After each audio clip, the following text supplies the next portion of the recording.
Yo everybody, Pinstripe here. What is going on? Today I've got some gameplay here for you on Dam Busters. That's right, we are revisiting this beautiful map that many players will say that in competitive is incredibly slow. But we're rolling out with the usual Paratrooper strat, both teams starting with the Para. However, Greens are bringing both the Med and Grenadier, whereas the Reds are bringing two Paras, a Scout, a Gunner, and not really much else. But it's not going to matter too much considering that they're going to start off fairly strongly with the gaining of the artillery, which is kind of the standard move on any map in Hogs and indeed in competitive that houses said artillery. They don't come around very often, but I initially just wanted to play on this map because it is a map that was originally in the multiplayer pool for competitive Hogs at War, but was taken out for a multitude of different reasons. The reasons to which we'll probably touch on as this gameplay goes on, but you'll see that Red,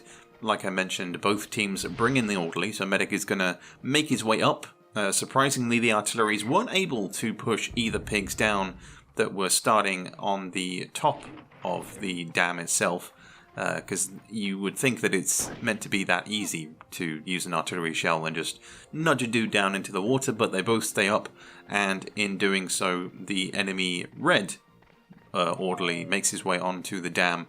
And I decide, I figure let's head up there too with the Scout because he's closest to the jetpack, so try and get some poison away, but doesn't really pay off. Decides to hide, not really the best decisions. In fact, many a decision for the green team in this match do not go the way that I want it to because just spent too much time thinking. But I think that's where the first issue with this map in competitive play came in for a lot of players, kind of starting with the whole idea of things being a little bit too slow.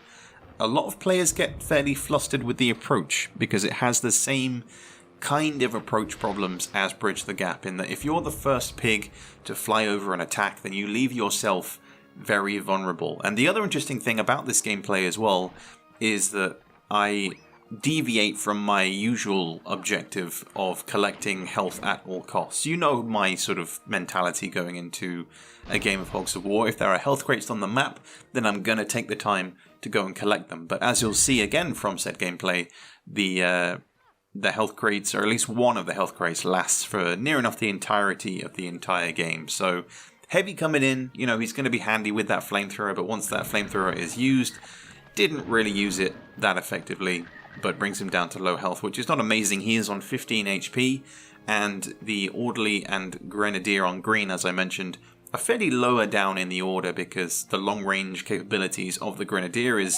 nothing to be spoken of that highly, but saving the mortar crate in order for him to collect it. Now, I want to make this known as well that generally I am against the idea that this map is too slow. I've touched on it before. I think for lower skilled players I would agree, but for higher skilled ones I'm not really sure why we didn't stick with Dam Busters as a potential for competitive play. I think when we were using it back in the day, like back in the day of Season 1, maybe Season 2 a little bit, there was the issue of spawn points, keeping things fair. The primary issue with this map, of course, if you're looking at the default spawns, is that the teams all start in a row. So the obvious choice there would be to do the usual, start with the paratrooper, fly up to the artillery, jump on in, and then dump that 1,000-pound shell onto the head of all of those pigs. So the default spawns don't work, and for the sake of this video I actually decided to re-edit the original Dam Busters spawn points that we used in Season 1/2, in that the guys that are on the top are closer together in the middle. I removed some of the crates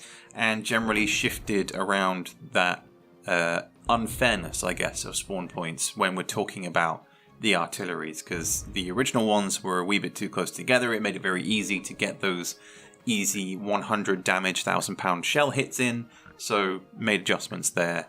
And generally speaking, when looking at this gameplay, it shows that this map does still have potential to be used in a competitive setting, or just, generally for casual play. If you're tired of the default spawns, then edits could be made to future ISOs to make that a viable thing.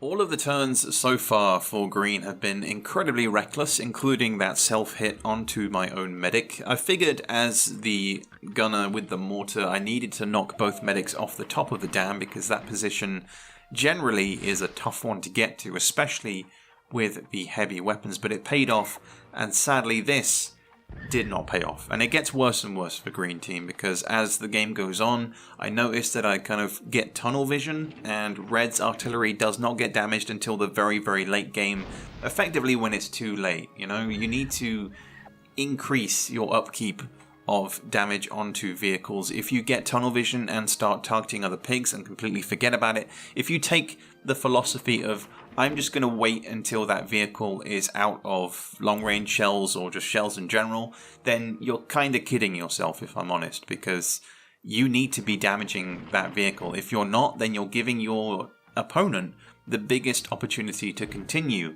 using that armor and using those weapons. And on a map like this, where pigs that are fairly far away are still incredibly vulnerable, there's only really one position on this map where you can call yourself maybe safe, but there's still easy chances if you know your ranges with the artillery to get those hits in. And it was so strange flicking back and forth between both artilleries. Like, this shot only just managed to drop him in the water. If it hadn't have done, then it would have been a terrible hit, 29 and an artillery shell that deals 60.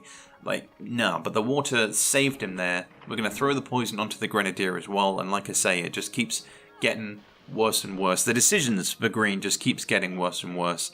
And considering, like I said, that green are the ones that have brought both the medic and grenadier combo. It doesn't matter because the med's dead now, but seeing as he is the strongest pig for green team, cluster bomb on the paratrooper, that doesn't really make sense. Yes, you get the kill. Yes, you avoid those jetpacks being used against you, but decisions of other pigs, like the scout for instance, that would have been a better choice. Staying with the body block for some reason. And everything for red team is just cool, calm, and collected. Like, this shot just nudges him in the right direction, gets the water damage as well, and Nobby going from full health down to less than 50 was just brutal. Alright, so we already touched on it, but the early game when we're looking at dam busters is the elephant in the room, in that if you have two players that are just too damn stubborn to go from point A to point B, then the game is going to be pretty dang slow. But then you have the late game issue of if you have two strong defensive positions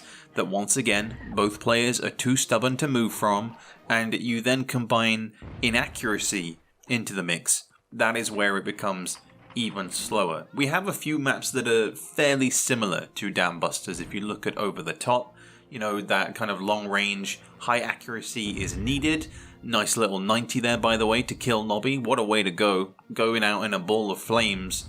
But the bit that you didn't see, actually, was Nobby trying to use a jetpack and failing miserably and just missing his turn. That was cut out of the gameplay entirely, because who needs to see that? But you get my point, right? When you have two players that are of fairly low skill and aren't entirely accurate with their shots, because mortars and bazookas are going to be the primary weapon of choice on this map, which is where the paratrooper is incredibly powerful, which is where the heavy weapons has more of an inclusion into the map pool. Of course, as the league has gone on, the heavy has become a lot more viable and in a lot of ways is not, I don't want to use the word forced to use it, but, you know, as we've seen, the kind of ×2 gunners on the lineups for a lot of players tends to come in a wee bit later. But on this map, the gunner is like the #1 choice, depending really on what you want to do, because you can take the primary heavy weapon defensive position. You know, that's his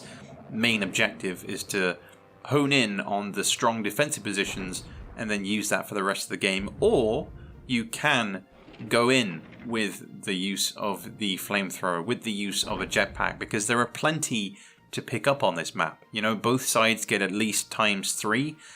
We can all ignore as well the crate that's on the ledge. It's only on one side because I kind of forgot to delete that, so just pretend that that's not there. But like I say, both sides get plenty of opportunities to send any of their pigs anywhere on the map. So you can start strong with your first few turns with said paratrooper, because of course, you know, landing in your own minefield almost. That was pretty smooth. But jetpacks to start with, and from there, once you've got your artillery locked down, because again, I'd say it's fairly rare for players to get both artilleries on this map. You could say it's maybe, you could argue, I guess, that it's more common on the likes of Chill Hill. There is potential for you to mess it up there, but depending on who is going where in the lineup and stuff, you can actually start your first turn up on the dam itself. So you don't have to go that far, and you don't necessarily have to take the gamble in starting with the paratrooper. As for this paratrooper, you can see that with the scout still alive, my thinking is to nudge him into the mines that I placed there earlier on with my artillery, of course almost landing in it myself in the process. But despite all the explosions that you can see on screen, it is not enough to kill him. In fact, it's going to take at least another 2 turns for this paratrooper to take out said scout, which is not what you want, especially when your next shot completely misses the target, going for that gunner on the low ground, but messing up the power strategy completely, and then hitting the scout once again to finally take him out of action. But it's not really going to be enough for the green team, as I'm sure you can kind of surmise at this point. I think this is probably my best shot of the game, just using not full power, but just enough to float it down in there and then take him down into the water. And so as Ginger falls into the water, he is going to end things in spectacular fashion. In fact, in the way that you would just not expect. And I'm not even going to try and spoil it here. You can just watch it for yourself, because ultimately that is going to wrap it up for this gameplay. I hope you guys enjoyed. There will of course be more commentaries to come in future, plenty more ideas and thoughts and feelings, but let me know your thoughts on everything in the comments below. Leave a like if you did, and I'll catch you guys later for the next one. Peace out, everybody.